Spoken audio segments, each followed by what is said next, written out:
cinemaneu.in.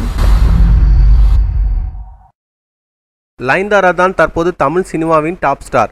தொட்டதெல்லாம் பொன்னாகும் என்பது போல அவர் நடிக்கும் படங்கள் அனைத்தும் ஹிட் அடித்து வருகிறது.